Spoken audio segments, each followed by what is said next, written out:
रात में जब दोस्त की शादी में से मैं घर वापस आ रही थी, तो मेरे पिताजी ने कहा कि बेटा, घर अकेले वापस मत आना। मैं तुम्हें खुद लेने आ जाऊंगा या ड्राइवर को भेज दूंगा। मैं शादी हॉल के बाहर खड़ी थी। मेरी गाड़ी आ गई थी। मैं जैसे ही गाड़ी में बैठी और मैंने ड्राइवर की तरफ देखा तो मैं हैरान रह गई, क्योंकि ड्राइविंग सीट पर बैठा जो इंसान था, मैं उसे पहचानती नहीं थी, बल्कि वो तो कोई और ही था।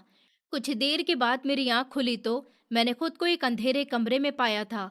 मुझे कुछ समझ नहीं आया था कि मैं कहाँ पर हूँ, लेकिन जैसे ही मैं होश में आई थी, उस कमरे में बहुत हल्की सी रोशनी थी। जब मैंने उस कमरे को देखा, तो वो कमरा देखने में बहुत ही आलीशान था।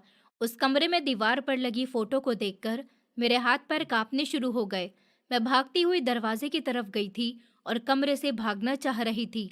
मैंने जैसे दरवाजा खटखटाया, दूसरी तरफ से एक आदमी की आवाज सुनाई दी, अगर दोबारा तुमने भागने की कोशिश की तो पूरे कमरे को आग लगा दूंगा। जब मैंने देखा तो ये आवाज बाहर से नहीं, इस कमरे में रखे हुए स्पीकर से आई थी। मैंने ठीक से देखा तो स्पीकर के पास एक कैमरा भी लगा हुआ था। मेरा नाम रिया है। मैंने अभी अभी अपना 12th पास किया है। मुझे शादी करने का बहुत शौक था। मैं चाहती थी मेरी भी जल्दी से शादी हो जाए और फिर मैं अपने पति के साथ अपनी जिंदगी खुशी से जीऊं। और मैंने अपनी माँ से अपनी शादी की बात की थी। ये बात सुनकर उन्होंने मुझे बहुत डांटा था कि अभी तुम बहुत छोटी हो, तुम ये किस तरह की बातें कर रही हो। माँ मुझे बार बार समझा रही थी कि बेटा, अभी तुम्हारी शादी की उम्र नहीं है, तुम अभी बहुत छोटी हो, तुम्हें अभी अपनी पढ़ाई पर ध्यान देना चाहिए। थोड़ा वक्त बीत जाने दो, जब तुम थोड़ी बड़ी हो जाओगी तब हम खुद तुम्हारी शादी अच्छे घर में अच्छे लड़के से कर देंगे। लेकिन उस समय न जाने क्यों मेरे मन में बस एक ही बात बैठ गई थी कि मुझे अभी शादी करनी है, और मैं किसी की भी बात सुनने को तैयार नहीं थी। मैं अपनी ही जिद पर अड़ी हुई थी। मुझे लग रहा था कि मैं जो सोच रही हूँ वही सही है। माँ ने जब मेरी ये हालत देखी तो उन्होंने इस बारे में पिताजी से बात की। पिताजी उस समय मेरी बात सुनकर पहले तो हंसने लगे, जैसे उन्हें ये सब मजाक लग रहा हो। लेकिन फिर उन्होंने मुझे बहुत शांति से समझाया कि बेटा, अभी तुम बहुत छोटी हो, तुम्हारी अभी 12वीं ही तो खत्म हुई है, इतनी जल्दी शादी करने की कोई ज़रूरत नहीं है। अभी तुम्हें अपनी ज़िंदगी समझनी है, आगे बढ़ना है, फिर सही समय आने पर हम खुद तुम्हारी शादी कर देंगे। लेकिन मुझे उनकी एक भी बात समझ ही नहीं आ रही थी। मुझे लग रहा था कि वो मेरी बात को समझ ही नहीं रहे। मेरे पिताजी एक पुलिस ऑफिसर थे, उनका नाम विजय था। वो बहुत ही सख्त थे, लेकिन दिल से मुझे बहुत प्यार करते थे। फिर भी उस वक्त मुझे ऐसा लग रहा था कि वो मेरे खिलाफ हैं और मेरी खुशी नहीं चाहते। कुछ दिन ऐसे ही बीत गए, लेकिन मेरे अंदर की बेचैनी कम नहीं हुई। उल्टा मैं और ज़्यादा ज़िद्दी होती जा रही थी। उसी दौरान मैंने इंस्टाग्राम पर लड़कों से बातें करना शुरू कर दिया था। मुझे अंदर से कहीं ना कहीं पता था कि ये सब सही नहीं है, लेकिन उस वक्त मेरी उम्र ही ऐसी थी। मुझे कुछ समझ ही नहीं आ रहा था और मुझे ये सब नया नया और अच्छा लग रहा था। मुझे लगता था कि कोई मुझे समझ रहा है, कोई मेरी बात सुन रहा है। धीरे धीरे मैं इसमें उलझती चली गई और एक दिन मेरी बात एक लड़के से शुरू हुई जिसका नाम राघव था। शुरू में बस हल्की फुल्की बात होती थी, लेकिन धीरे धीरे हमारी बातें बढ़ती गईं। हम घंटों बात करते रहते थे। मुझे उसकी बातें बहुत अच्छी लगती थी। वो बहुत ही समझदार और अच्छा लगता था, और मैं कब उससे इतना जुड़ गई, मुझे खुद पता ही नहीं चला। मुझे ऐसा लगने लगा कि मैं उससे बहुत ज़्यादा प्यार करने लगी हूँ, और उसने भी मुझे यही एहसास दिलाया कि हम दोनों ने एक दूसरे से बहुत सारी कस्में खा ली थी, जीने मरने की बातें करने लगे थे। और मैं ये सोचने लगी थी कि बस अब मुझे उसी से शादी करनी है। अगर एक दिन भी उससे बात नहीं होती थी तो मैं बेचैन हो जाती थी। मेरा मन कहीं नहीं लगता था। मैं हर वक्त बस उसी के बारे में सोचती रहती थी। एक दिन मैंने हिम्मत करके ये सब अपनी माँ को बता दिया। जब माँ ने ये सब सुना तो वो गुस्से से कांपने लगी। उन्होंने मुझे जोर से एक थप्पड़ मारा और मुझे बहुत डांटा। उन्होंने कहा कि तुम्हें शर्म नहीं आती, इतनी छोटी उम्र में ये सब कर रही हो, तुमने हमारी इज्जत मिट्टी में मिला दी है। उनकी बातें सुनकर मैं रोने लगी। मैं उन्हें समझाने लगी कि मैं उससे बहुत प्यार करती हूँ और उसके बिना नहीं रह सकती। धीरे धीरे मेरा रोना देखकर माँ का दिल पिघल गया। उन्होंने मुझे समझाने की कोशिश की, लेकिन जब उन्होंने देखा कि मैं अपनी बात से हटने वाली नहीं हूँ, तो उन्होंने आखिरकार पिताजी से बात की और कुछ ही समय के बाद मेरा और राघव का रिश्ता पक्का हो गया।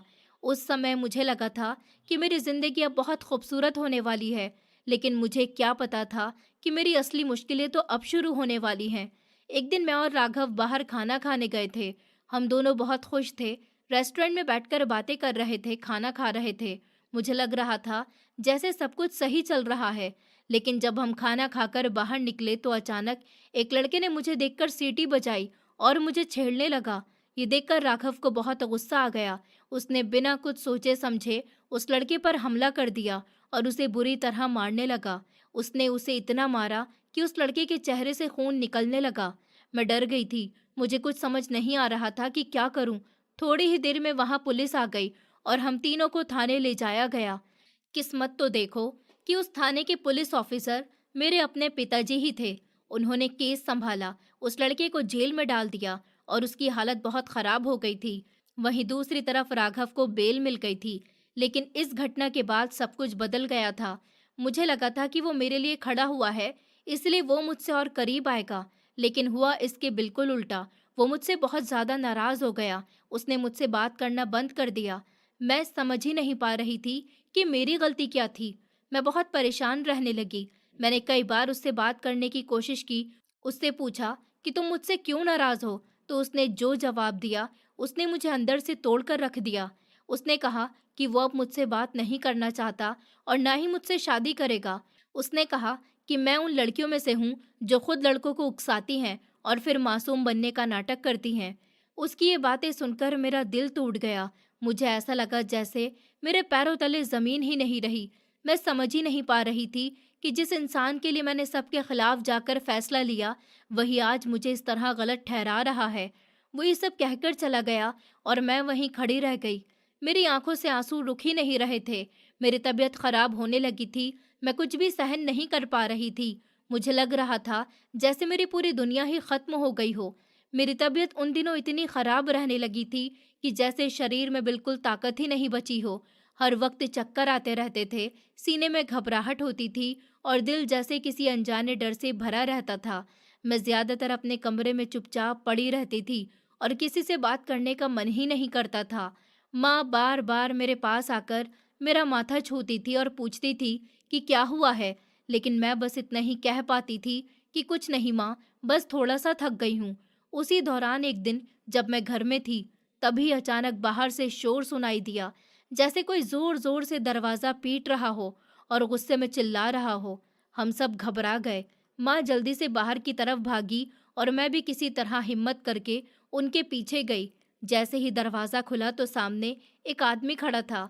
उसके हाथों में बंदूक थी और उसके साथ 3-4 और लोग थे। उनके चेहरे पर गुस्सा साफ दिखाई दे रहा था और उनकी आंखों में जैसे आग जल रही हो। वो आदमी जोर से बोला, अपने बाप को समझा लो। अगर उसने हमारे मामलों में दखल देना बंद नहीं किया तो मैं उसे ऐसी सजा दूंगा कि वो जिंदगी भर याद रखेगा। उसकी आवाज इतनी डरावनी थी कि माँ के हाथ कांपने लगे। उन्होंने डरते हुए कहा कि आप लोग ऐसा क्यों कह रहे हैं, हमने आपका क्या बिगाड़ा है। लेकिन वो आदमी और ज्यादा गुस्से में आ गया और बोला, तुम लोगों को बहुत जल्दी सब समझ में आ जाएगा। फिर उसने मेरी तरफ देखा और एक अजीब सी मुस्कान दी, जिससे मेरा दिल और भी ज्यादा घबरा गया।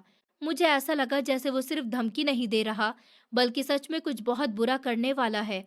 बाद में हमें पता चला कि वो आदमी उसी लड़के का बड़ा भाई था जिसने मुझे रास्ते में छेड़ा था और जिसे पिताजी ने सजा दिलवाई थी। वो लोग कोई साधारण लोग नहीं थे, बल्कि पूरे इलाके में उनके नाम से लोग डरते थे। वो लोग गैर कानूनी काम करते थे, नशे का सामान बेचते थे और कई गलत धंधों में शामिल थे। पिताजी काफी समय से उनके खिलाफ सबूत इकट्ठा कर रहे थे ताकि उन्हें कानून के सामने लाया जा सके, और शायद यही बात उन्हें सबसे ज्यादा चुभ रही थी। उस दिन के बाद घर का माहौल पूरी तरह बदल गया था। माँ हर वक्त डरी सहमी रहती थी और पिताजी भी पहले से ज्यादा सतर्क हो गए थे। हालांकि वो बाहर से मजबूत दिखते थे, लेकिन मैं समझ सकती थी कि अंदर से वो भी चिंता में थे। कुछ ही दिनों के बाद एक और बड़ा हादसा हुआ। पिताजी ने उस गुंडे के पिता को एक केस में गिरफ्तार किया था और वो बूढ़े आदमी थे। जेल में ही उन्हें दिल का दौरा पड़ा और उनकी मौत हो गई।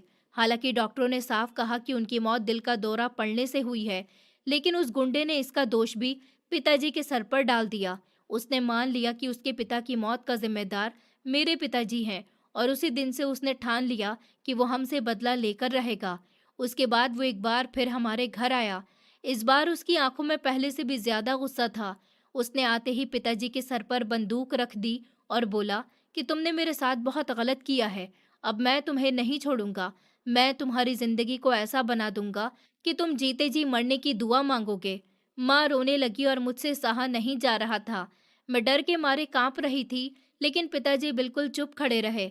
उन्होंने ना तो डर दिखाया और ना ही पीछे हटे। उस आदमी ने हमें धमकी दी और चला गया, लेकिन उसके जाने के बाद भी उसका डर हमारे घर में ही रह गया। हर छोटी सी आवाज पर हम चौंक जाते थे। हर दरवाजे की आहट हमें डराने लगी थी। मैं तो जैसे अंदर से टूट ही गई थी। मैं किसी से बात नहीं करती थी, ना ही बाहर निकलती थी। मुझे हर वक्त यही लगता था कि कहीं वो आदमी फिर से ना आ जाए और कुछ बुरा ना कर दे। पिताजी मेरे इस हाल को देखकर बहुत परेशान थे और माँ भी दिन रात चिंता में डूबी रहती थी। उन्होंने सोचा कि अगर मेरी शादी कहीं और कर दी जाए तो शायद मैं इस माहौल से दूर हो जाऊं और मेरी जिंदगी फिर से सामान्य हो सके। उन्होंने मेरे लिए रिश्ते देखना शुरू किया, लेकिन वो गुंडा हर जगह हमारे पीछे पड़ गया था। उसने मेरे बारे में झूठी बातें फैलानी शुरू कर दी।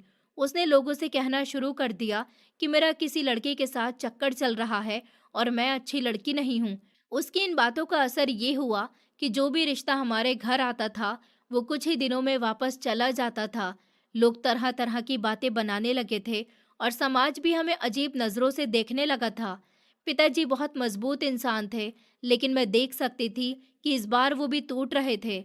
एक तरफ उनका फर्ज था और दूसरी तरफ उनका परिवार। वो हर हाल में हमें सुरक्षित रखना चाहते थे, लेकिन हालात ऐसे बन गए थे कि वो चाहकर भी सब कुछ ठीक नहीं कर पा रहे थे। मैं खुद को बहुत दोष देने लगी थी। मुझे लगता था कि अगर मैं उस दिन बाहर नहीं गई होती, अगर वो सब कुछ नहीं हुआ होता, तो शायद आज हमारा परिवार इस हालत में नहीं होता। मैं हर रोज यही सोचती थी और हर दिन थोड़ा अंदर से टूटती जा रही थी। मेरी हिम्मत अब जवाब देने लगी थी, लेकिन फिर भी कहीं ना कहीं दिल में एक उम्मीद थी कि शायद एक दिन सब कुछ ठीक हो जाएगा। शायद वो डर खत्म हो जाएगा और हम फिर से एक सामान्य जिंदगी जी पाएंगे। लेकिन उस समय हालात ऐसे थे कि हर दिन एक नई चिंता लेकर आता था और हर रात डर के साए में गुजरती थी। मैं धीरे धीरे अंदर से टूटती जा रही थी और ये सब देखकर मेरे माँ पिताजी भी बहुत ज्यादा परेशान रहने लगे थे। उन्हें समझ ही नहीं आ रहा था कि मुझे कैसे संभाले, कैसे मुझे फिर से पहले जैसी बना दें। वो हर रोज कोई ना कोई कोशिश करते थे। कभी मेरे पसंद का खाना बनाते थे, कभी मुझे बाहर घुमाने ले जाने की बात करते थे और कई बार तो वो मेरे दोस्तों को ही घर बुला लेते थे ताकि मैं उनके साथ हंस सकूं, थोड़ा वक्त उनके साथ बिताऊं और मेरा मन हल्का हो जाए। मम्मा मुझे प्यार से समझाती थी और कहती थी कि बेटा, ऐसे खुद को बंद मत कर लो, जिंदगी यहीं खत्म नहीं होती। और पिताजी भी मुझे बार बार कहते थे कि तुम मजबूत बनो, तुम मेरी बेटी हो, तुम्हें कोई नहीं तोड़ सकता। उनके ये शब्द सुनकर मुझे थोड़ी हिम्मत मिलती थी और धीरे धीरे मैं खुद को संभालने की कोशिश करने लगी थी। कुछ दिन ऐसे ही बीत गए और मैं थोड़ा सा नॉर्मल होने लगी थी। तभी एक दिन मेरी सबसे करीबी दोस्त की शादी थी। वो खुद हमारे घर आई थी मुझे न्योता देने, और उसने बहुत प्यार से कहा था कि तू नहीं आएगी तो मेरी शादी अधूरी रह जाएगी, तू जरूर आना। मैं उसके जाने के बाद काफी देर तक उसके बारे में सोचती रही। फिर मैंने मम्मा से कहा कि आप भी मेरे साथ चलो, मुझे अकेले अच्छा नहीं लगेगा। तो मम्मा ने मुझे प्यार से समझाया कि बेटा, ये तुम्हारी दोस्त की शादी है, तुम जाओ एंजॉय करो, वहाँ मुझे कोई नहीं जानता, मैं जाकर क्या करूँगी। उन्होंने मुझे तैयार होने में मदद की, मेरे बाल बनाए, मुझे एक अच्छा सा सूट पहनाया और जब मैं तैयार हुई तो सच में मैं बहुत ही सुंदर लग रही थी। काफी दिनों के बाद मैंने खुद को आईने में देखकर हल्का सा मुस्कुराया था। शाम को मैं शादी में चली गई। वहां पर सब कुछ अच्छा था, रोशनी, संगीत, हंसी मजाक, सब कुछ इतना अच्छा लग रहा था कि कुछ देर के लिए मैं अपने सारे दुख दर्द भूल गई थी। मैंने अपनी दोस्त के साथ वक्त बिताया। हम दोनों ने बातें की और वो बार बार मुझे देखकर खुश हो रही थी कि मैं आई हूँ। धीरे धीरे रात हो गई और शादी खत्म होने लगी। तभी मेरे पास पिताजी का फोन आया। उन्होंने कहा, बेटा, तुम अकेले मत आना, मैं या तो खुद आ रहा हूँ या ड्राइवर को भेज रहा हूँ, तुम वहीं रुको, मैं तुम्हें लेने आऊँगा। मैंने उनसे कहा कि पिताजी, घर पास ही है, मैं खुद आ जाऊंगी। लेकिन उन्होंने सख्ती से मना कर दिया और कहा, नहीं, तुम अकेले नहीं आओगी, मैं ही लेने आऊँगा या फिर ड्राइवर आएगा, तुम बस बाहर इंतज़ार करो। मैंने उनकी बात मान ली और कहा कि ठीक है।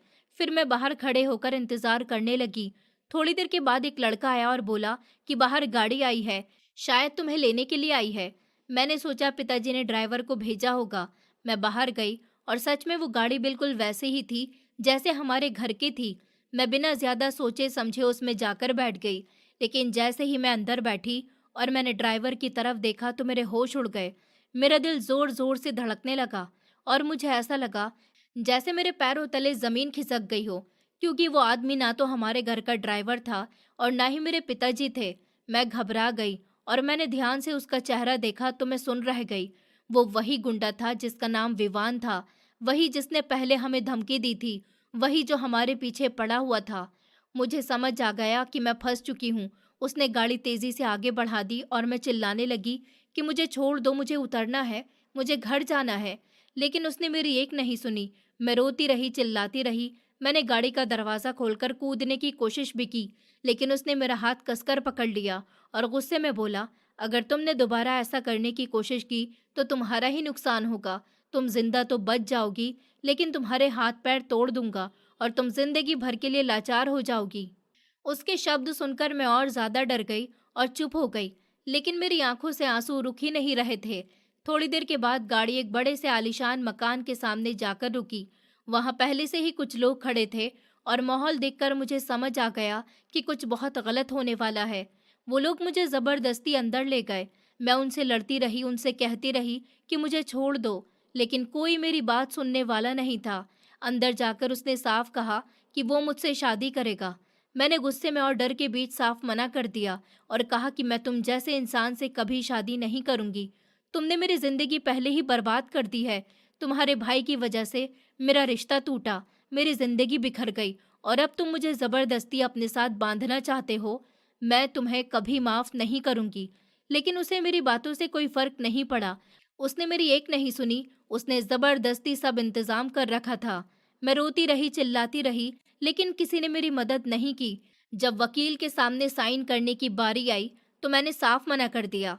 मैंने कहा मैं ये शादी नहीं मानती, लेकिन तभी उसने मेरे सर पर बंदूक रख दी और ठंडी आवाज में बोला, अगर तुमने साइन नहीं किया तो मैं यहीं तुम्हें गोली मार दूंगा। उस पल मैं पूरी तरह से टूट गई थी। मेरे पास कोई रास्ता नहीं था। मैंने कांपते हाथों से रोते हुए उन कागजों पर साइन कर दिए और उसी पल मुझे लगा जैसे मेरी जिंदगी मेरी नहीं रही। मैं बस एक कैद में फंस गई हूँ, जहाँ से निकलना अब मेरे लिए लगभग नामुमकिन था। मैं उस कुर्सी पर बैठी थी और ऐसा लग रहा था जैसे मेरे अंदर की सारी ताकत खत्म हो चुकी हो। मेरे आंसू रुक ही नहीं रहे थे। मैं लगातार रोए जा रही थी और समझ ही नहीं पा रही थी कि मेरे साथ ये सब क्या हो रहा है। कुछ देर पहले तक सब कुछ ठीक था। मैं अपनी दोस्त की शादी में थी, वहां हंस रही थी, लोगों से मिल रही थी, और अब अचानक मेरी पूरी जिंदगी उलट गई थी। मुझे लग रहा था जैसे मैं कोई बुरा सपना देख रही हूँ, लेकिन ये सपना नहीं था, ये हकीकत थी और यही बात मुझे अंदर से तोड़ रही थी। मेरे हाथ कांप रहे थे, दिल बहुत तेज धड़क रहा था और सांस लेना भी मुश्किल लग रहा था। कमरे में मौजूद लोग धीरे धीरे बाहर चले गए और दरवाज़ा बंद हो गया। अब उस कमरे में सिर्फ मैं और विवान रह गए थे। कमरे में सन्नाटा था, लेकिन मेरे दिल में जैसे तूफान मचा हुआ था। मैं डर से कांप रही थी। तभी वो मेरी तरफ बढ़ा और ठंडी आवाज में बोला, चलो उठो, अब मैं तुम्हें तुम्हारे पापा के घर छोड़ कर आऊंगा और फिर उन्हें पता चलेगा कि बेइज्जती क्या होती है। उसकी आंखों में अजीब सा गुस्सा था और उसके चेहरे पर एक ऐसी मुस्कान थी जिससे मुझे और डर लगने लगा था। फिर वो थोड़ी देर के लिए रुका और बोला, लेकिन उससे पहले मैं तुम्हारे लिए एक वीडियो बनाऊंगा और उस वीडियो में तुम बोलोगी कि तुमने अपनी मर्जी से मुझसे शादी की है और तुम मुझसे प्यार करती हो। ये सुनते ही मेरे पैरों तले जमीन खिसक गई। मुझे लगा जैसे मेरी सांसें रुक जाएंगी। मैं रोते हुए उसके सामने हाथ जोड़कर खड़ी हो गई और उससे कहने लगी कि प्लीज ऐसा मत करो। मैं तुम्हारे सामने हाथ जोड़ती हूँ, मुझे इस तरह बदनाम मत करो, मेरे साथ ऐसा मत करो। लेकिन उसने मेरी बात सुनने की जरा भी कोशिश नहीं की। वो अचानक मेरे बहुत करीब आ गया और मेरे बाल पकड़कर मुझे जोर से अपनी तरफ खींच लिया। मेरे सर में तेज दर्द हुआ और मैं दर्द से चीख उठी। उसने गुस्से में कहा, मैं तुमसे बदला लेना चाहता हूँ और मैं ये बदला लेकर ही रहूंगा। तुम्हारे पापा ने मेरी जिंदगी बर्बाद कर दी।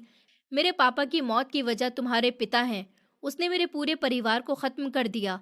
मेरा भाई आज भी जेल में है और जब मैं तुम्हारे पापा के पास गया था, मैंने उनसे कहा था कि मेरे भाई को छोड़ दो, मैं उसकी बेल करवाना चाहता हूँ। लेकिन उन्होंने मेरी एक नहीं सुनी, उल्टा उन्होंने मेरी वीडियो बना ली और उसे इंटरनेट पर डाल दिया। पूरे शहर में मेरी बेइज्जती हुई, लोग मेरा मजाक उड़ाते थे, मुझे हर जगह नीचा दिखाया गया और आज मैं भी वही करूँगा। मैं तुम्हारी वीडियो बनाऊँगा और उसे सब जगह फैलाऊँगा ताकि तुम्हारे पापा को भी वही दर्द महसूस हो जो मैंने सहा है। उसकी बात सुनकर मैं पूरी तरह से टूट गई थी। मेरे अंदर डर और दर्द इतना बढ़ गया था कि मैं कुछ समझ ही नहीं पा रही थी। मैंने रोते हुए उससे कहा कि ऐसा मत करो प्लीज़, मुझे छोड़ दो, मैंने तुम्हारा क्या बिगाड़ा है। लेकिन उसने मेरी एक नहीं सुनी, उसने अपनी जेब से फ़ोन निकाला और वीडियो रिकॉर्ड करना शुरू कर दिया। उस पल मुझे लगा कि अब सब कुछ खत्म हो गया। मेरी इज्जत, मेरे परिवार की इज्जत, सब कुछ एक पल में मिट्टी में मिल जाएगा। मैं ज़ोर-ज़ोर से रोने लगी और तभी मेरे दिमाग में ख़्याल आया। मैंने खुद को सँभालते हुए उससे कहा, तुम ऐसा कैसे कर सकते हो? मैं अब तुम्हारी पत्नी हूँ, तुम्हारी इज्जत हूँ। अगर तुम मेरी वीडियो बनाकर लोगों को दिखाओगे, तो लोग तुम्हें ही दोष देंगे। वो कहेंगे कि तुम्हारी पत्नी ऐसी है, लोग तुम्हारा मज़ाक उड़ाएँगे। क्या तुम्हें अच्छा लगेगा कि लोग तुम्हें देखकर हँसे? मेरी ये बात सुनकर वो कुछ पल के लिए रुक गया। उसका हाथ धीरे धीरे नीचे आ गया। उसने फोन नीचे कर लिया और उसका चेहरा बदल गया, जैसे वो पहली बार मेरी बात को समझने की कोशिश कर रहा हो। उसने अपना सर झुका लिया और कुछ नहीं बोला। कमरे में अचानक खामोशी छा गई। मैं अब भी रो रही थी, लेकिन मेरे अंदर कहीं ना कहीं एक छोटी सी उम्मीद जाग गई थी कि शायद मेरी बात उसके दिल तक पहुंच गई। शायद वो ये सब करने से रुक जाएगा। शायद अभी भी सब कुछ पूरी तरह खत्म नहीं हुआ। मैं उसे देख रही थी और उसके चेहरे के भाव पढ़ने की कोशिश कर रही थी। मुझे समझ नहीं आ रहा था कि वो क्या सोच रहा है, लेकिन इतना तो ज़रूर महसूस हो रहा था कि उसके अंदर भी कहीं न कहीं कुछ चल रहा है। उसके गुस्से के पीछे शायद दर्द है, शायद वो भी अंदर से टूटा हुआ है, लेकिन उसका तरीका गलत था, बहुत गलत था। मैं उस पल बस यही चाह रही थी कि वो रुक जाए, वो मुझे जाने दे और ये सब यहीं ख़त्म हो जाए। लेकिन मुझे नहीं पता था कि आगे क्या होने वाला है और मेरी जिंदगी किस मोड़ पर जाने वाली है। मैं बस वहीं खड़ी रोती रही और दिल में एक ही दुआ कर रही थी कि किसी तरह ये सब खत्म हो जाए और मैं अपने घर वापस पहुंच जाऊं, जहां मेरे मम्मा पापा मेरा इंतजार कर रहे होंगे। शायद वो भी परेशान होंगे, शायद उन्हें कुछ भी अंदाजा नहीं होगा कि उनके साथ क्या हो गया और मैं यहाँ किस हालत में हूँ। यही सोच सोच कर मेरा दिल और भी ज्यादा भर आता था और मैं फिर से रोने लगती थी। उस कमरे की हर चीज़ मुझे अजनबी लग रही थी और हर पल मुझे डर लग रहा था कि अब आगे क्या होगा। मैं बस एक छोटी सी उम्मीद के सहारे खड़ी थी कि शायद अभी भी सब कुछ ठीक हो सकता है, शायद अभी भी मेरी ज़िंदगी पूरी तरह ख़त्म नहीं हुई है और शायद कोई चमत्कार हो जाए जो मुझे इस मुसीबत से बाहर निकाल दे। मुझे कुछ भी समझ नहीं आ रहा था। मेरे दिमाग में बस एक ही बात बार बार घूम रही थी कि मैं यहाँ से बाहर कैसे निकलूँ, मैं कैसे अपने घर पहुंचूं और पिताजी को सब कुछ बताऊं। मैं पूरी तरह डर चुकी थी और खुद को बिल्कुल अकेला महसूस कर रही थी। मेरे आंसू रुकने का नाम ही नहीं ले रहे थे। मैं रोते रोते जमीन पर ही बैठ गई थी और कब मेरी आंख लग गई मुझे खुद भी पता नहीं चला था। शायद थकान और डर ने मिलकर मुझे कुछ देर के लिए बेहोश सा कर दिया था। फिर अचानक तेज शोर से मेरी आंख खुली। वो शोर इतना ज्यादा था कि मैं घबराकर उठ बैठी। मुझे लगा कुछ बड़ा हो रहा है। आवाज कमरे के बाहर से आ रही थी, जैसे कोई किसी से बहस कर रहा हो। मैं धीरे धीरे उठकर दरवाजे के पास गई और कान लगाकर सुनने लगी। मेरा दिल बहुत तेज धड़क रहा था और तभी मुझे आवाज साफ सुनाई दी। वो विवान था और वो किसी से बात कर रहा था। लेकिन जब मैंने ध्यान से सुना तो मेरी सांसें जैसे रुक गईं, क्योंकि वो कोई और नहीं बल्कि मेरे पिताजी थे। पिताजी मुझे ढूंढते हुए वहां तक पहुंच गए थे। वो बार बार उससे पूछ रहे थे कि मैं कहाँ हूँ और मुझे उसके पास होने का शक भी जता रहे थे। लेकिन विवान बहुत चालाकी से हर बात से मुकर रहा था और झूठ बोल रहा था कि उसे मेरे बारे में कुछ भी नहीं पता। ये सब सुनकर मेरी हालत और ख़राब हो गई। मैं तुरंत दरवाजे की तरफ दौड़ी और उसे खोलने की कोशिश की, लेकिन जैसे ही मैंने दरवाजे को छुआ मुझे जोर का झटका लगा, जैसे करंट दौड़ गया हो और मैं पीछे गिर पड़ी। मेरे शरीर में दर्द की लहर दौड़ गई, लेकिन उस दर्द से ज्यादा मुझे इस बात का डर था कि मैं पिताजी तक अपनी आवाज नहीं पहुंचा पा रही थी। मैं उठी और पूरी ताकत से चिल्लाने लगी, पिताजी, मैं यहाँ हूँ पिताजी, मुझे बचा लीजिए, ये आदमी मुझे मार देगा, मैं यही हूँ, ये झूठ बोल रहा है, आप मेरी आवाज सुनिए, मुझे यहाँ से निकाल लीजिए। मैं जोर जोर से रो रही थी, चिल्ला रही थी, लेकिन मेरी आवाज़ बाहर नहीं जा रही थी। जैसे वो कमरा ही ऐसा बना हुआ था कि आवाज़ अंदर तो आ सकती थी, लेकिन बाहर नहीं जा सकती थी। मैं पूरी ताकत से दरवाज़ा पीटती रही, लेकिन कोई फ़ायदा नहीं हुआ।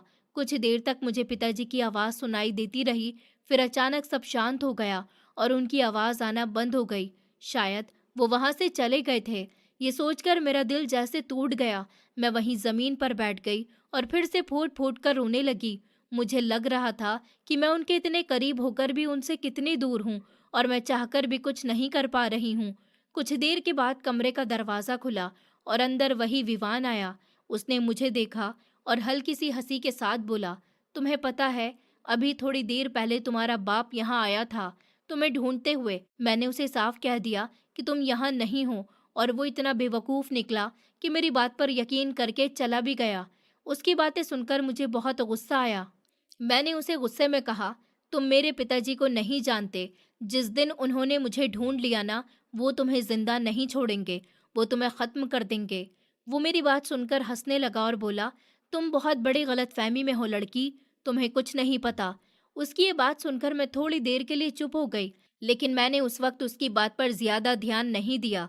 वो ये कहकर वहाँ से चला गया और मुझे फिर से उसी कमरे में अकेला छोड़ गया। अब मैं पूरी तरह उस कमरे में कैद थी। दिन रात वहीं गुजरते थे। एक नौकरानी आती थी, खाना देकर चली जाती थी।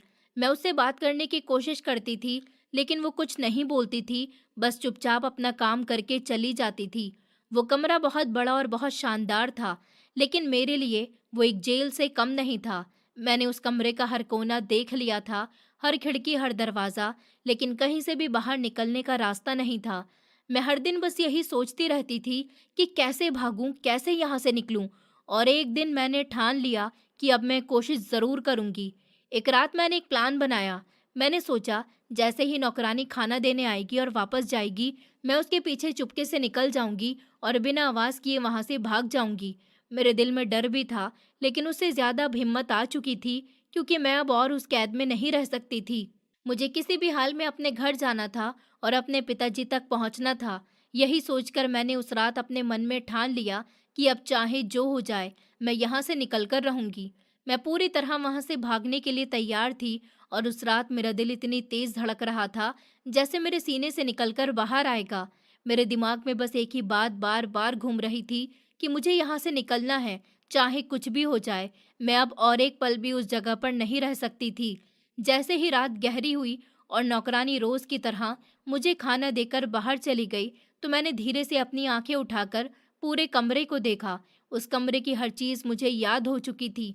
दीवारें, खिड़की, दरवाजा और वो कमरा जो हर वक्त मेरी निगरानी करता था। मुझे पता था कि अगर मुझे भागना है तो सबसे पहले उस कैमरे को धोखा देना होगा। मैं धीरे से उठी। मेरे हाथ कांप रहे थे, लेकिन मेरे अंदर एक हिम्मत भी थी जो मुझे आगे बढ़ने पर मजबूर कर रही थी। मैं बेड के पास गई और तकिए का कवर निकाला और बहुत धीरे से कदम रखते हुए कैमरे के पास गई। मेरा दिल जोर जोर से धड़क रहा था। मुझे लग रहा था जैसे हर आवाज़ बाहर तक जा रही है, लेकिन मैंने खुद को संभाला और उस कैमरे पर तकिए का कवर डाल दिया ताकि कोई मुझे देख न सके। उस पल मुझे लगा जैसे मैंने अपनी कैद की एक बड़ी दीवार तोड़ दी हो। उसके बाद मैंने जल्दी से बेड की चादर निकाली और उसे खिड़की के लोहे के हिस्से में कसकर बांध दिया। मैंने एक बार नीचे झांक कर देखा तो अंधेरा था और मुझे डर भी लग रहा था, लेकिन मेरे पास कोई और रास्ता नहीं था। मैं धीरे धीरे उस चादर के सहारे नीचे उतरने लगी। हर पल डर लग रहा था कि कहीं मेरा हाथ फिसल न जाए, लेकिन मेरे अंदर अपने घर जाने की इतनी चाहत थी कि मैंने उस डर को भी पीछे छोड़ दिया। जैसे तैसे मैं नीचे पहुंच गई और जमीन पर कदम रखते ही मैंने बिना एक पल गवाए भागना शुरू कर दिया। वो जगह बहुत बड़ी थी, चारों तरफ बड़े बड़े घर थे, साफ सुथरी सड़कें थी और हर तरफ सन्नाटा था। मुझे लग रहा था जैसे मैं किसी अजनबी दुनिया में आ गई हूँ। मैं भागते हुए बार बार पीछे देख रही थी कि कहीं कोई मेरा पीछा तो नहीं कर रहा, लेकिन कोई नहीं था। फिर भी मेरे दिल का डर कम नहीं हो रहा था। मैं सोच रही थी कि अभी तक विवान मेरे पीछे क्यों नहीं आया। क्या उसे पता नहीं चला या वो जानबूझकर मुझे जाने दे रहा है? ये सवाल मेरे दिमाग में बार बार आ रहा था और मुझे और ज़्यादा डरा रहा था। लेकिन उस वक्त रुकना मेरे लिए मुमकिन नहीं था। मैं बस आगे बढ़ती रही। तभी मुझे दूर एक गेट दिखा जहाँ एक गार्ड बैठा हुआ था। मैं हाँफती हुई उसके पास गई। उसने मुझे देखा तो वो थोड़ा हैरान हो गया क्योंकि मेरी हालत बहुत ख़राब थी। मेरे कपड़े बिखरे हुए थे, आंखें रो रो कर लाल हो चुकी थी, बाल उलझे हुए थे। मैंने उससे कांपती आवाज़ में पूछा कि ये कौन सी जगह है। उसने कुछ पल मुझे देखा, जैसे वो समझने की कोशिश कर रहा हो कि मेरे साथ क्या हुआ है। फिर उसने धीरे से बाहर जाने का रास्ता बता दिया। उस पल मुझे थोड़ा सा सुकून मिला कि शायद वो उन लोगों में से नहीं है, नहीं तो वो मुझे रोक लेता। मैं धीरे धीरे उस गेट से बाहर निकल गई। जैसे ही मैं बाहर आई तो देखा कि रात बहुत हो चुकी थी, सड़कें खाली थी, चारों तरफ अंधेरा था और ठंडी हवा चल रही थी। लेकिन मेरे अंदर जो डर था वो किसी भी ठंड से ज्यादा था। मेरे पास ना पैसे थे ना फोन था, मैं बस पैदल चलती जा रही थी। मेरे कदम भारी हो चुके थे, लेकिन मैं रुकना नहीं चाहती थी क्योंकि मुझे अपने घर पहुंचना था। मैं बार बार पीछे देखती कि कोई आ तो नहीं रहा, लेकिन सड़क सुनसान थी। फिर भी मुझे ऐसा लग रहा था जैसे कोई मेरे पीछे है। हर छोटी सी आवाज़ मुझे डरा देती। कहीं कुत्ते भौंकते तो मैं चौंक जाती, कहीं पेड़ों की पत्तियां हिलती तो मुझे लगता कोई छुपा हुआ है। मैं अपने आंसू पोंछते हुए आगे बढ़ती रही।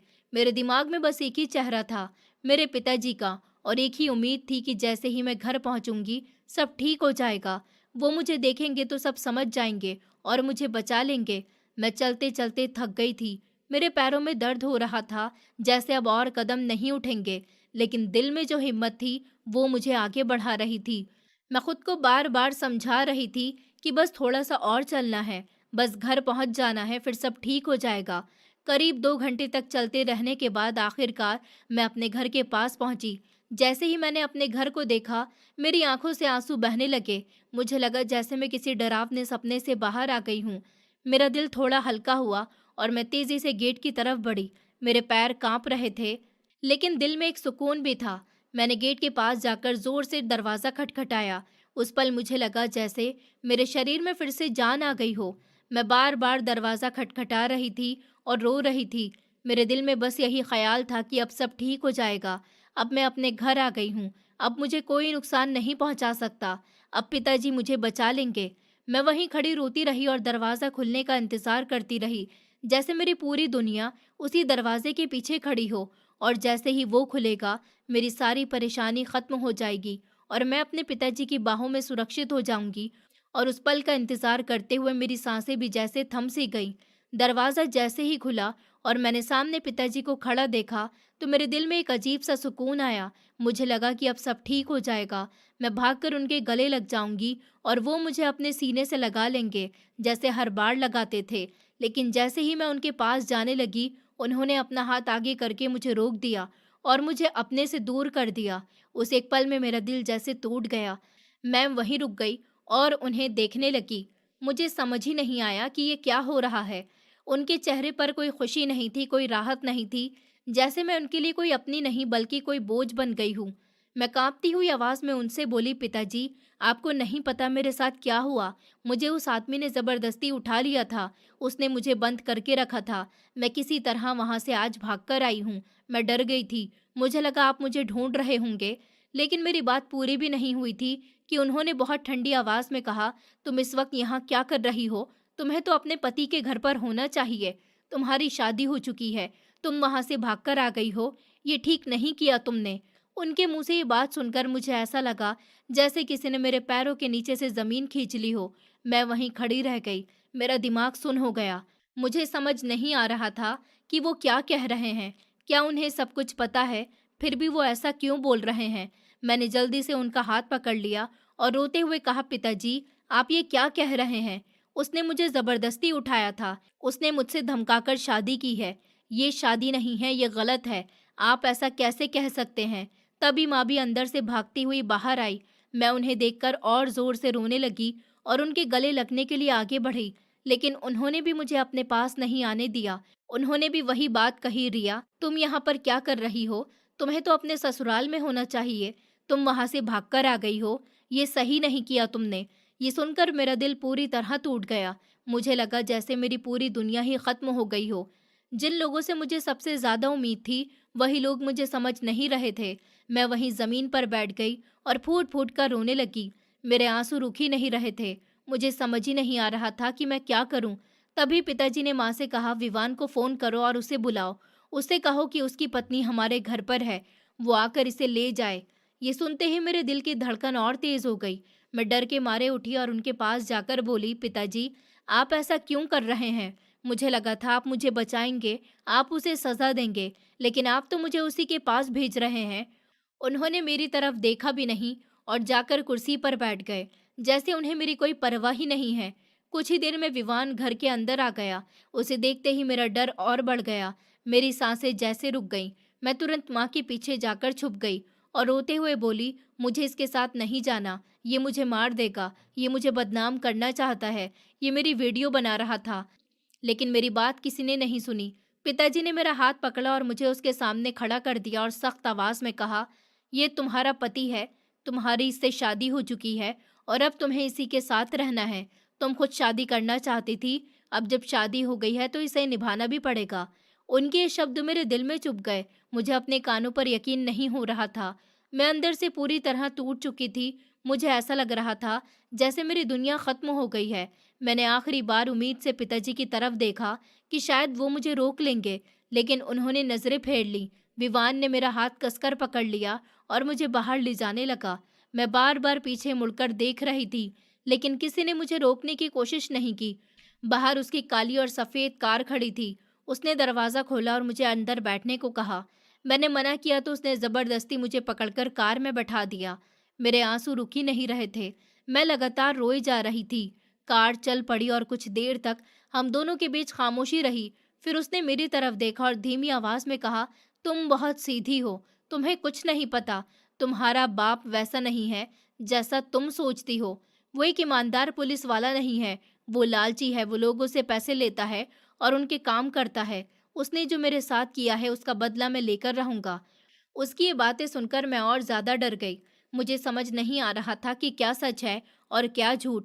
मेरे अपने ही मेरे खिलाफ क्यों हो गए थे और अब मैं उसी इंसान के साथ जा रही थी जिससे मुझे सबसे ज्यादा डर लगता था। मेरे दिल में हजारों सवाल थे, लेकिन उनके जवाब कहीं नहीं थे। मैं बस खिड़की से बाहर देखती रही और रोती रही, क्योंकि अब मेरे पास करने के लिए कुछ भी नहीं बचा था। मेरी आवाज़ भी जैसे ख़त्म हो गई थी और मेरी उम्मीद भी धीरे धीरे टूटती जा रही थी। मुझे लग रहा था जैसे मैं एक ऐसे रास्ते पर जा रही हूँ जहाँ से वापस आना मुमकिन नहीं है। और मेरे दिल में बस एक ही दर्द था कि जिन लोगों के लिए मैं सब कुछ थी, आज उन्हीं के लिए मैं कुछ भी नहीं रही। मैं उस कार में बैठी थी और मेरा दिल ज़ोर ज़ोर से धड़क रहा था। मुझे समझ नहीं आ रहा था कि मैं किस पर भरोसा करूं और किस पर नहीं, क्योंकि अभी कुछ देर पहले तक जो लोग मेरे लिए पूरी दुनिया थे, वही अब मुझे अजनबी लगने लगे थे। और मेरे सामने बैठा हुआ वो आदमी, जिसे मैं अपना सबसे बड़ा दुश्मन समझ रही थी, वही मुझे ऐसी बातें बता रहा था जो मेरे अंदर तक हिला रही थी। उसने मेरी तरफ देखा और धीरे धीरे अपनी पूरी बात करने लगा। उसने कहा कि तुम्हारे पिताजी पैसों के लिए कुछ भी कर सकते हैं, और जब उन्होंने मेरे भाई को पकड़ा था तो मैं खुद उनके पास गया था। मैंने उनसे बहुत इज्जत से बात की थी। मैंने कहा था कि मैं अपने भाई की बेल करवाना चाहता हूँ और उसके लिए जो भी कानूनी तरीका होगा मैं अपनाऊंगा। लेकिन तुम्हारे पिताजी ने मेरी एक नहीं सुनी और उन्होंने सीधा मुझसे पैसे मांगे। उन्होंने कहा था कि जब तक मैं उन्हें 50 लाख रुपए नहीं दूंगा, वो मेरे भाई को बाहर नहीं आने देंगे। ये सुनकर मुझे बहुत गुस्सा आया था, क्योंकि मैं गलत काम करता हूँ, ये मैं मानता हूँ, लेकिन उस वक्त मैं अपने भाई को बचाना चाहता था और मैं रिश्वत देने वालों में से नहीं हूँ। मैंने उन्हें साफ मना कर दिया था कि मैं उन्हें एक भी रुपया नहीं दूंगा और अपने भाई को कानून के रास्ते से ही छुड़ाऊंगा। लेकिन तुम्हारे पिताजी ने मेरी बात को अपनी बेइज्जती समझ लिया और फिर उन्होंने मेरे पिताजी को ही निशाना बना लिया। उन्होंने मेरे पिताजी पर केस डाला और उन्हें गिरफ्तार कर लिया।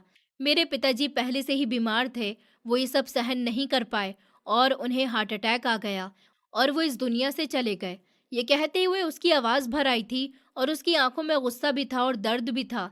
उसने आगे कहा कि मैं मानता हूँ कि मैं अच्छा इंसान नहीं हूँ, लोग मुझे गुंडा कहते हैं, लेकिन मेरे अंदर भी दिल है। मैं गरीबों की मदद करता हूँ, मैं अपने लोगों के लिए खड़ा रहता हूँ। लेकिन तुम्हारे पिताजी जैसे लोग बाहर से अच्छे बनते हैं और अंदर से बहुत लालची होते हैं। जब मेरे पिताजी की मौत हुई और मेरा भाई जेल में था, तो मैं पूरी तरह टूट चुका था और उसी वक्त मैंने तय कर लिया था कि मैं बदला लेकर रहूंगा। और इसीलिए मैंने तुम्हें निशाना बनाया, क्योंकि मैं जानता था कि तुम्हारे पिताजी को सबसे ज्यादा दर्द तुम्हारे जरिए ही होगा और जब मैंने तुम्हें अगवा किया और तुम्हें अपने घर लेकर आया, तो मैंने उसी वक्त तुम्हारे पिताजी को खबर भिजवाई थी कि मैंने तुम्हें अपने पास रख लिया है। लेकिन तुम्हें जानकर हैरानी होगी कि उन्हें इस बात से कोई फर्क ही नहीं पड़ा। उन्होंने मुझसे कहा कि तुम लड़की के साथ जो करना है कर लो, लेकिन उसके बदले में मुझे 1 करोड़ रुपए चाहिए। ये सुनकर मैं खुद हैरान रह गया था, क्योंकि कौन सा बाप अपनी बेटी के लिए ऐसा कह सकता है। मैंने उससे कहा कि तुम कैसी बातें कर रहे हो, वो तुम्हारी बेटी है। तो उसने हंसते हुए कहा था कि वो मेरी सगी बेटी नहीं है, हमने उसे गोद लिया था और अब वो हमारे किसी काम की नहीं है। उसने हमारी इज्जत खराब कर दी है। अगर तुम उसे अपने पास रखना चाहते हो तो रखो, लेकिन मुझे मेरे पैसे दे दो। ये सुनकर मेरे पैरों तले जमीन खिसक गई थी, क्योंकि मैं सोच भी नहीं सकता था कि कोई इंसान इतना गिर सकता है। और तुम तो इतनी मासूम हो, तुम्हें कुछ पता ही नहीं था। तुम उन्हें अपना सब कुछ मानती रही और वो तुम्हें एक बोझ समझते रहे। उसने मेरी तरफ देखा और कहा कि जब मुझे ये सच पता चला तो मुझे तुम पर और भी ज्यादा तरस आया, और मैंने सोचा कि कम से कम मैं तुम्हें अपने साथ रखूंगा और तुम्हें वो सब दूंगा जो तुम्हें मिलना चाहिए था। उसने ये भी कहा कि मैंने तुम्हारे पिताजी को 1 करोड़ रुपए दे दिए हैं, तभी उन्होंने हमारी शादी के लिए हाँ की थी, और इसीलिए उन्होंने तुम्हें वापस भी मेरे साथ भेज दिया, क्योंकि उनके लिए तुमसे ज्यादा पैसे की कीमत थी। ये सब सुनकर मेरे अंदर जैसे सब कुछ टूट गया था। मेरा दिल जोर जोर से धड़क रहा था, मेरी सांसें रुक रही थी, मुझे लग रहा था कि मैं अभी बेहोश हो जाऊंगी। मैं रोते रोते उसके सामने बैठ गई थी। मेरे आंसू रुक ही नहीं रहे थे। मैं बार बार यही सोच रही थी कि जिन लोगों को मैं अपना सब कुछ समझती थी वो मेरे थे ही नहीं। उन्होंने सिर्फ मुझे एक सौदे की तरह इस्तेमाल किया था। मैं पूरी तरह टूट चुकी थी। मेरे अंदर जीने की कोई ताकत नहीं बची थी। मुझे लग रहा था कि अब मेरे पास कुछ भी नहीं बचा, न अपना घर, न अपने लोग, न कोई सहारा। मैं बस चुपचाप बैठी रो रही थी और मेरी आंखों के सामने मेरी पूरी जिंदगी घूम रही थी। बचपन से लेकर अब तक हर वो पल जब मैं अपने पिताजी और माँ के साथ हंसती थी, खेलती थी, वो सब झूठ लगने लगा था। मुझे लग रहा था कि मैं किसी अजनबी दुनिया में आ गई हूँ, जहाँ मेरा कोई नहीं है। मेरी हालत देखकर उसने मुझे पानी दिया और मुझे संभालने की कोशिश की, लेकिन उस वक्त मैं इतनी टूट चुकी थी कि मुझे कुछ समझ ही नहीं आ रहा था। मैं बस यही सोच रही थी कि काश ये सब सपना होता और मैं अभी उठ जाती, लेकिन ये सच था, और इस सच ने मेरी पूरी जिंदगी बदल दी थी। मैं उस सीट पर बैठी थी और मेरी आंखों से आंसू लगातार बह रहे थे, और मेरे दिल में बस एक ही बात घूम रही थी कि अब मैं क्या करूं और कहाँ जाऊं, क्योंकि अब मेरे पास लौटने के लिए कोई जगह ही नहीं बची थी। उसने जब ये सब बातें मुझे बता दी तो उसने ड्राइवर से गाड़ी चलाने को कहा और मुझे अपने घर ले आया। रास्ते भर में चुप थी, मेरी आंखों से आंसू रुक ही नहीं रहे थे, लेकिन वो बार बार मुझे समझा रहा था कि अब मैं सुरक्षित हूँ और मुझे डरने की कोई ज़रूरत नहीं है। उसके घर पहुंचकर उसने मुझे बहुत संभाला, मुझे पानी दिया, मुझे बैठाया और बार बार यही कहता रहा कि जो कुछ हुआ वो अब खत्म हो चुका है और अब कोई मुझे नुकसान नहीं पहुंचाएगा। मैं उस घर में रहने लगी, लेकिन मैं पहले जैसी बिल्कुल नहीं रही थी। मैं बहुत बदल चुकी थी। मैं किसी से बात नहीं करती थी, पूरे दिन चुप रहती थी। न मुझे बाहर जाने का मन करता था, न किसी मिलने का। मुझे लगता था कि अब मेरी जिंदगी का कोई मतलब ही नहीं बचा। मैं बस एक कमरे में बैठकर अपने बारे में सोचती रहती थी और रोती रहती थी। मुझे अब कहीं भागने का भी मन नहीं करता था, क्योंकि मुझे पता था कि मेरे पास जाने के लिए कोई जगह ही नहीं बची। जहाँ मैं जाऊंगी भी तो कौन मुझे अपनाएगा। कुछ दिन ऐसे ही बीत गए और फिर एक दिन मैंने खुद से सोचा कि जो कुछ मेरे साथ हो चुका है मैं उसे बदल नहीं सकती, लेकिन अगर मैं चाहूँ तो उसे पीछे छोड़कर आगे बढ़ सकती हूँ। मैं हमेशा रोती रहूंगी तो मेरी जिंदगी ऐसे ही खत्म हो जाएगी, और शायद अब मुझे खुद के लिए जीना चाहिए। मैंने ये भी सोचा कि जिस इंसान ने मुझसे शादी की है, भले ही उसने गलत तरीके से मुझे अपने पास लाया हो, लेकिन वो अब मेरे साथ अच्छा व्यवहार कर रहा है, वो मुझे संभाल रहा है और मुझे अपनाना चाहता है। और जिन लोगों को मैं अपने माँ पिताजी समझती थी, उन्होंने तो मुझे पैसों के लिए बेच दिया था। ये सोचकर मेरे दिल में उनके लिए सिर्फ नफरत बची थी। उसी दिन मैंने फैसला किया कि मैं अब उससे खुलकर बात करूंगी और अपनी जिंदगी को एक नया मौका दूंगी। जब वो शाम को मेरे पास आया तो मैंने हिम्मत जुटाकर उससे कहा कि मैं अब सब कुछ भूलकर एक नई शुरुआत करना चाहती हूँ। मैं अपने अतीत को पीछे छोड़ना चाहती हूँ, और अगर वो चाहे तो हम दोनों मिलकर एक नई जिंदगी शुरू कर सकते हैं। मेरी ये बात सुनकर उसके चेहरे पर पहली बार सच्ची खुशी दिखी। उसने मुस्कुराते हुए कहा कि वो भी यही चाहता था कि मैं खुद से ये फैसला कर लूं और फिर हम दोनों बिना किसी डर और नफरत के आगे बढ़े। उसने मुझे भरोसा दिलाया कि वो हमेशा मेरा साथ देगा और मुझे कभी अकेला महसूस नहीं होने देगा। धीरे धीरे वक्त बीतने लगा और मैं भी धीरे धीरे बदलने लगी। मैं अब उससे बात करने लगी थी, घर के कामों में ध्यान देने लगी थी और थोड़ा थोड़ा मुस्कुराने भी लगी थी। वो भी मेरा बहुत ख्याल रखता था, मेरी हर छोटी बड़ी ज़रूरत का ध्यान रखता था और मुझे कभी दुखी नहीं होने देता था। मुझे अब उस घर में सुकून मिलने लगा था। ऐसा लगने लगा था जैसे मेरी टूटी हुई जिंदगी फिर से जुड़ रही हो। एक दिन अचानक मेरे पुराने माँ पिताजी मुझसे मिलने के लिए आए। जब मुझे ये बात पता चली तो मेरे दिल में एक अजीब सा दर्द उठा, लेकिन उसी के साथ बहुत गुस्सा भी आया। मैंने साफ मना कर दिया कि मैं उनसे नहीं मिलना चाहती, क्योंकि जिन लोगों ने मुझे पैसों के लिए छोड़ दिया था, मैं अब उनकी शक्ल भी नहीं देखना चाहती थी। वो लोग बहुत कोशिश करते रहे। उन्होंने उससे कहा कि बस एक बार मुझे उनसे मिलवा दे, लेकिन वो मेरी हालत समझता था। उसने मेरी बात का सम्मान किया और उनसे कह दिया कि मैं उनसे नहीं मिलना चाहती। जब वो लोग वापस चले गए तो मेरे दिल में थोड़ा दर्द ज़रूर हुआ, लेकिन मैंने अपने फैसले को नहीं बदला, क्योंकि मैं जानती थी कि अगर मैं फिर से उनके पास गई तो मैं फिर से टूट जाऊंगी।